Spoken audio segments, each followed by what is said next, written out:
Hey everyone, welcome back to Professor FinTech. If you have ever looked at a job description in accounting or finance and seen the words accounts payable, accounts receivable, and something called record to report or accounting to reporting, and thought to yourself, what on earth do those actually mean? You are in exactly the right place because today in one video we are going to demystify all three, not with boring textbook definitions, not with walls of a technical jargon, but with stories, real examples, and a coffee shop. Let's go. Hey, here's what we are covering today. Think of it as your roadmap.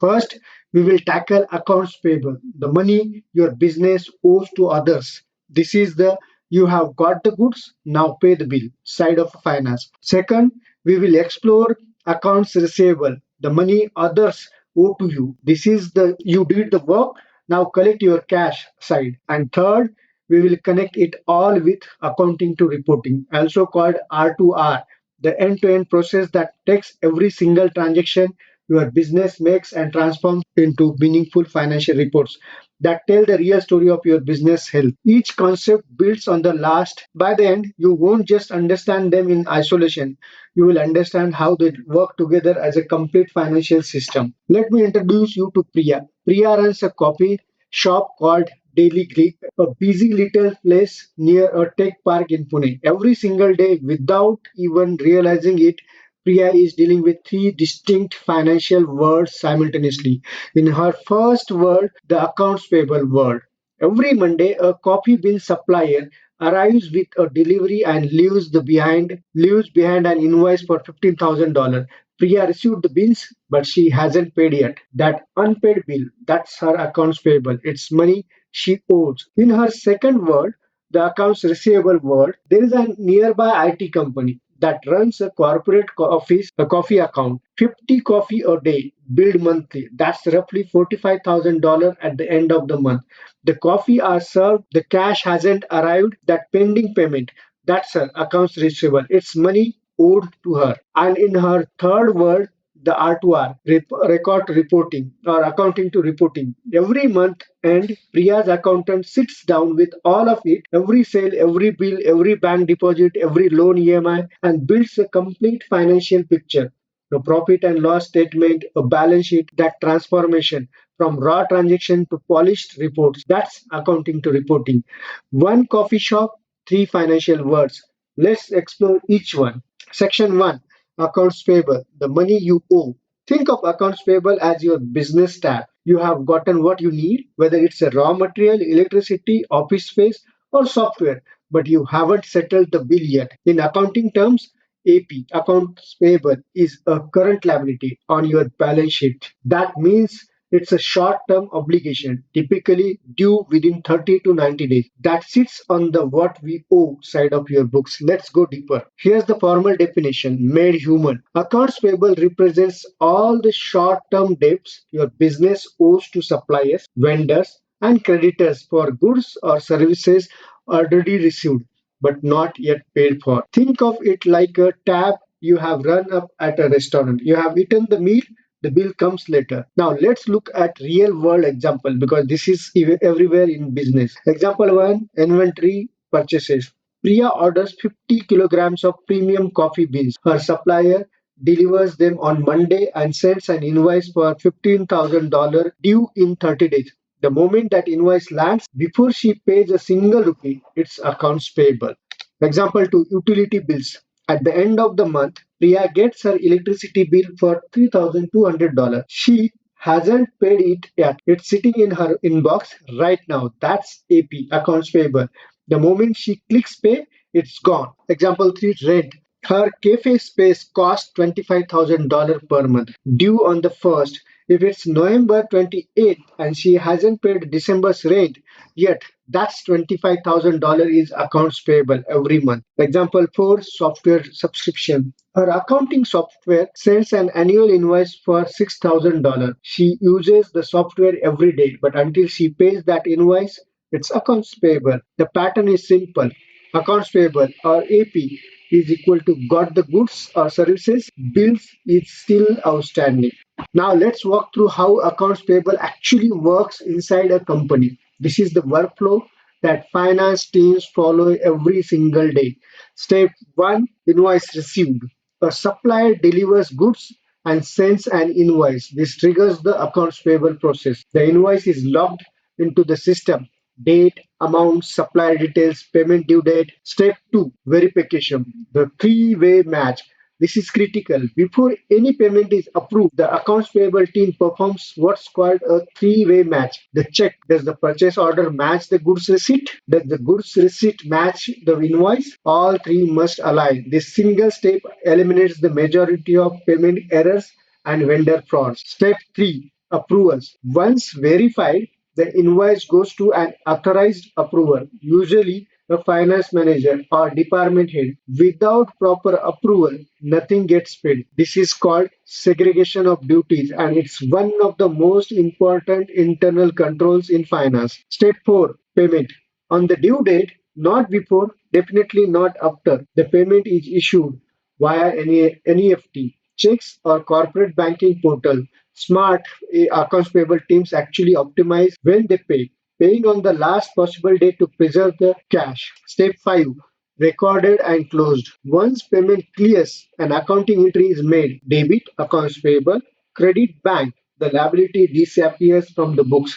The transaction is complete. Every invoice your company ever receives goes through some version of this five-step cycle.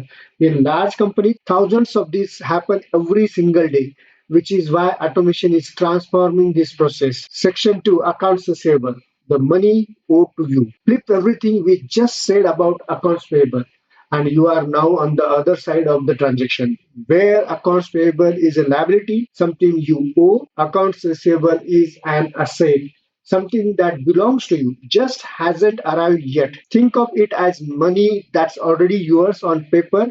Your customer owes it. It's in your system. It just hasn't hit your bank account yet. And how quickly it does hit your bank account, that's one of the most important things a CFO watches. The formal definition of accounts receivable. Accounts receivable or AR is the money your customer owe you for goods or services you have already delivered but haven't been paid for yet.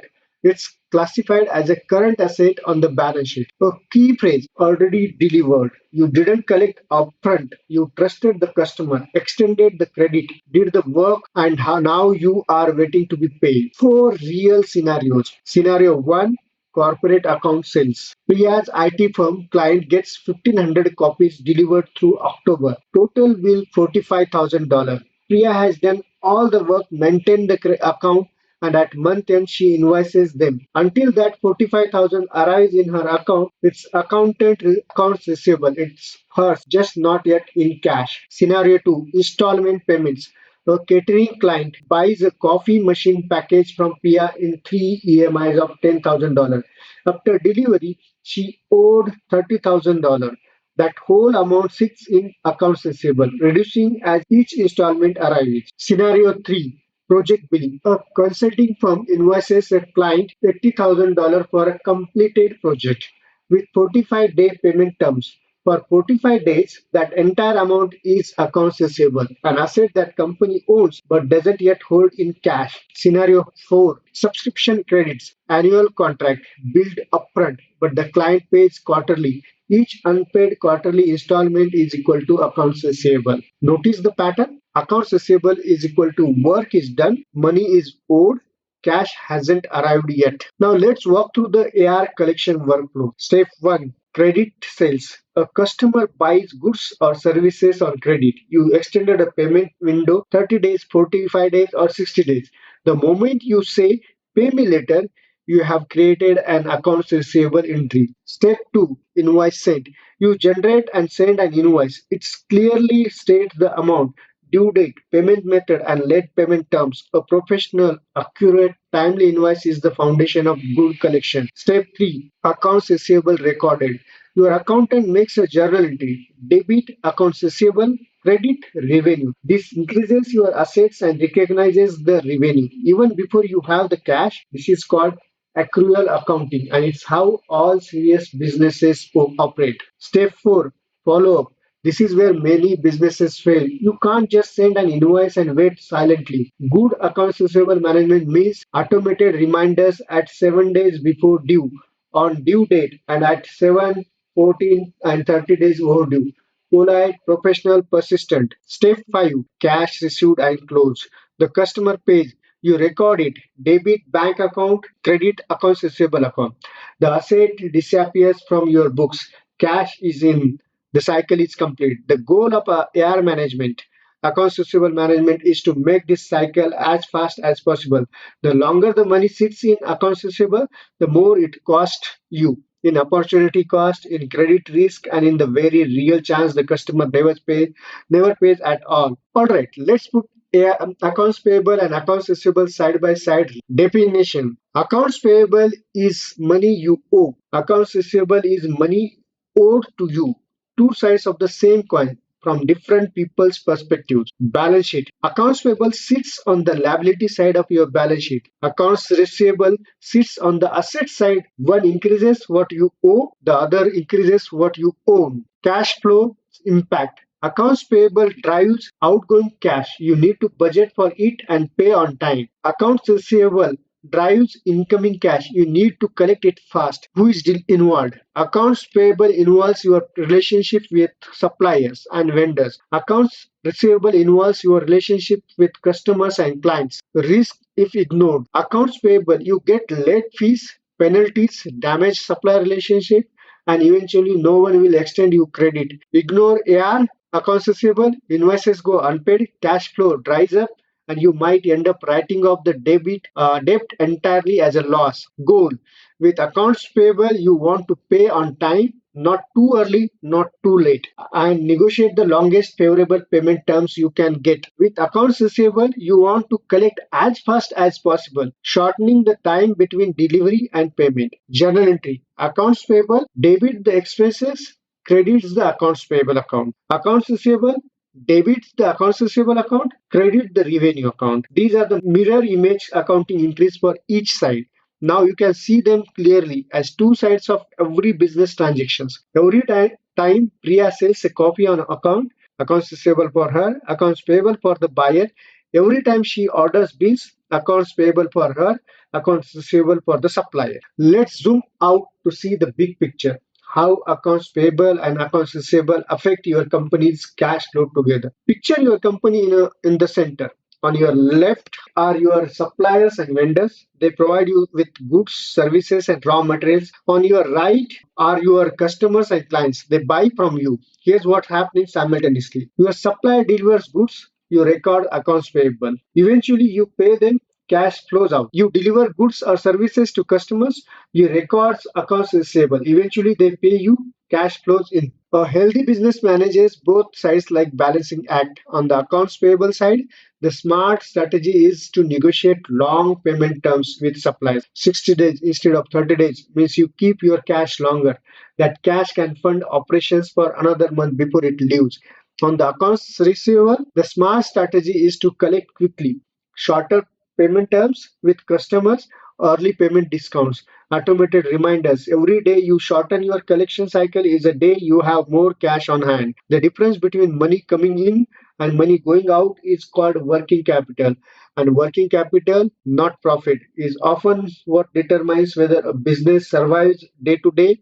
A company can be profitable on paper but bankrupt in practice if accounts receivable stays collected and accounts payable piles up. This is called a cash flow crisis, and it's one of the top reasons businesses fail. Let's talk about what can go wrong and how finance teams prevent it. On the accounts payable side, three major risks. Risk number one: duplicate payments. The same invoice paid twice sounds obvious, but it happens constantly in companies with high transaction volumes. The fix: unique invoice IDs in your system and software rule that flags any duplicate before payment. Risk 2: vendor fraud. Fake vendors set up by employees, inflated invoices from real vendors, invoices without corresponding purchase orders. The fix: the vendor verification during onboarding and strict three-way match enforcement. Risk 3: late payment penalties. Many vendor contracts include penalty clauses. Some charges 18% annualized interest on late payments. The fix: a payment calendar with automated reminders. Never miss a due date. On the accounts receivable side, three major risks. Risk 1: bad debts. Your customer simply can't pay. The money is gone. The fix: run credit checks before extending large credit limits. Require deposits for new clients. Risks: 2. High DSO. DSO stands for Days Sales Outstanding.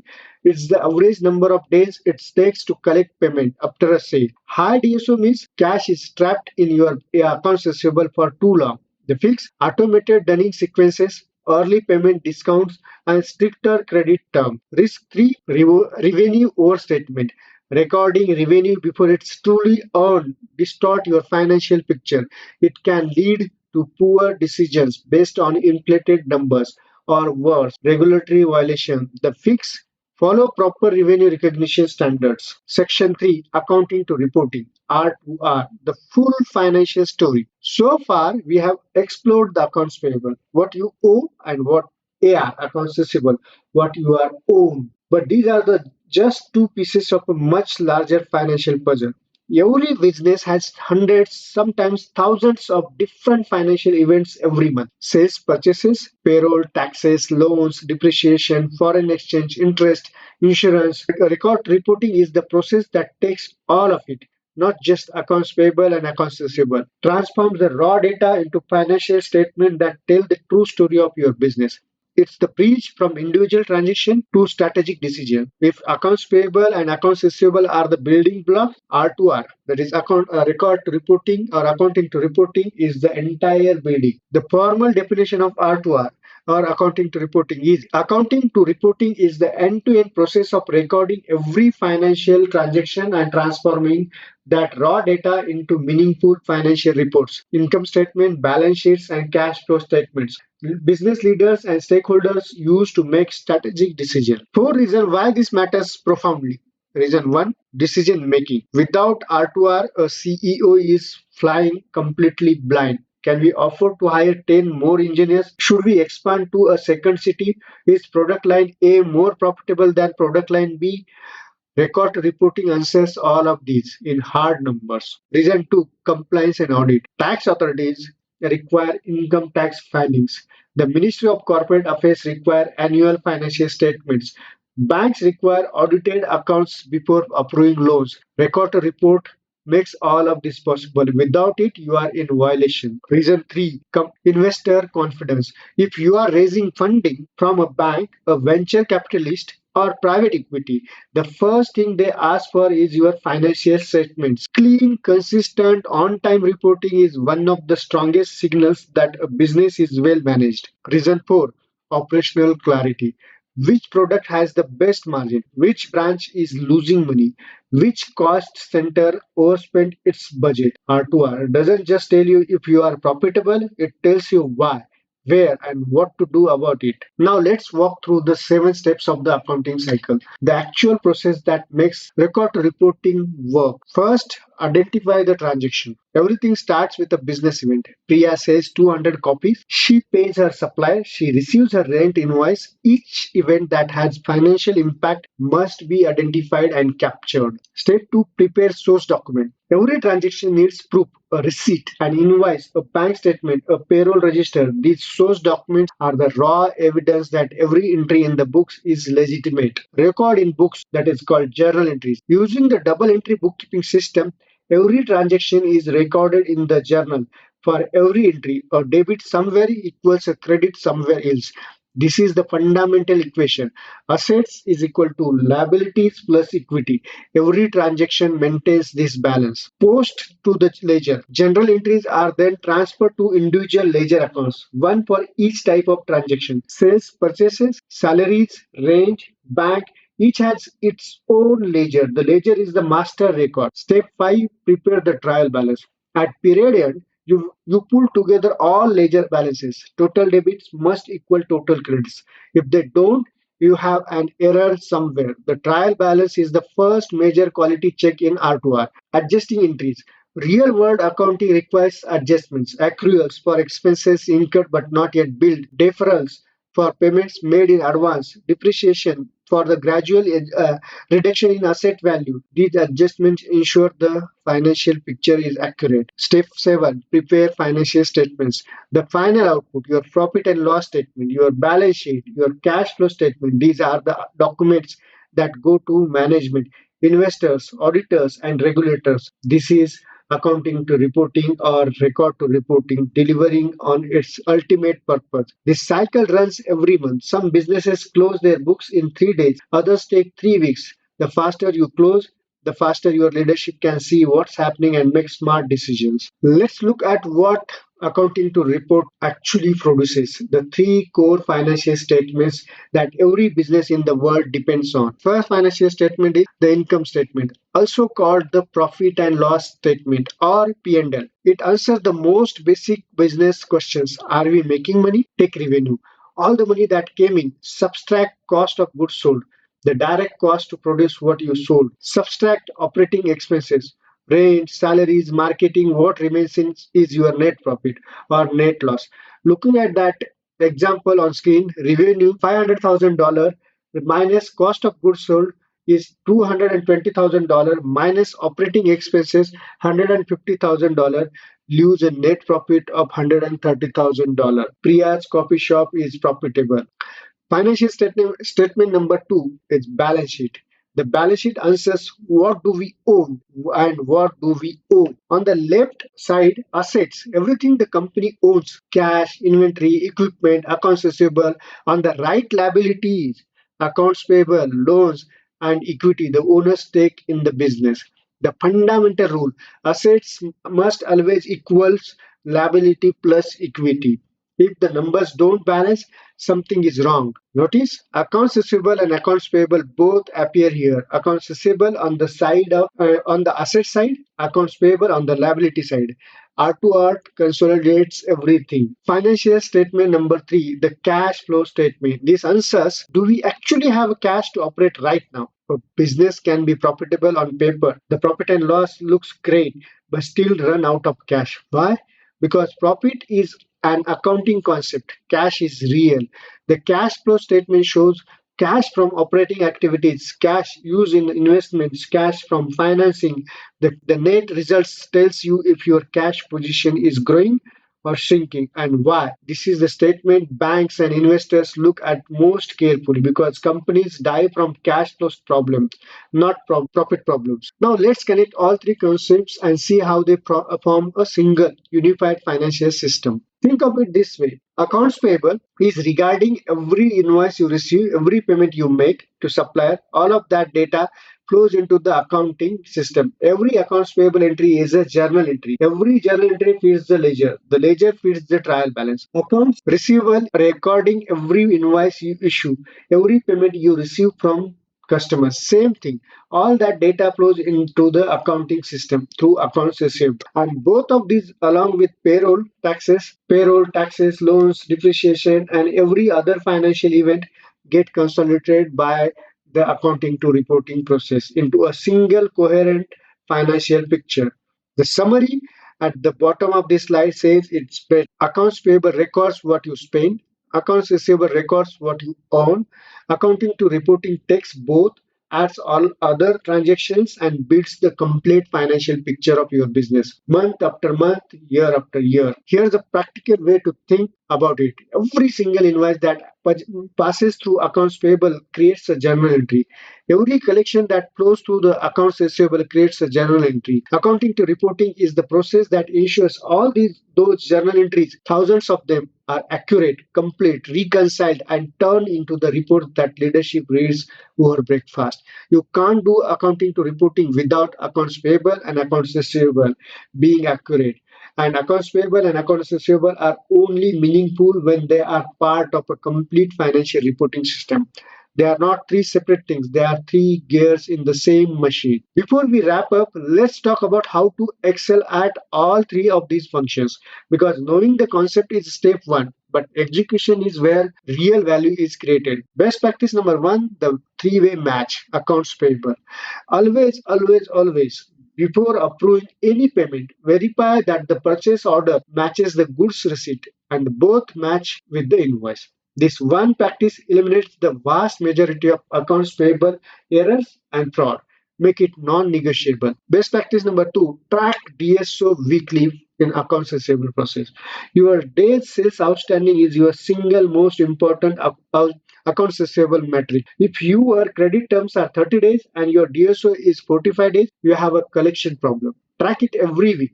Set targets. If it rises, investigate immediately. Best practice number three, close books monthly. Accounting to reporting. Don't wait for a year end to assess your financial health.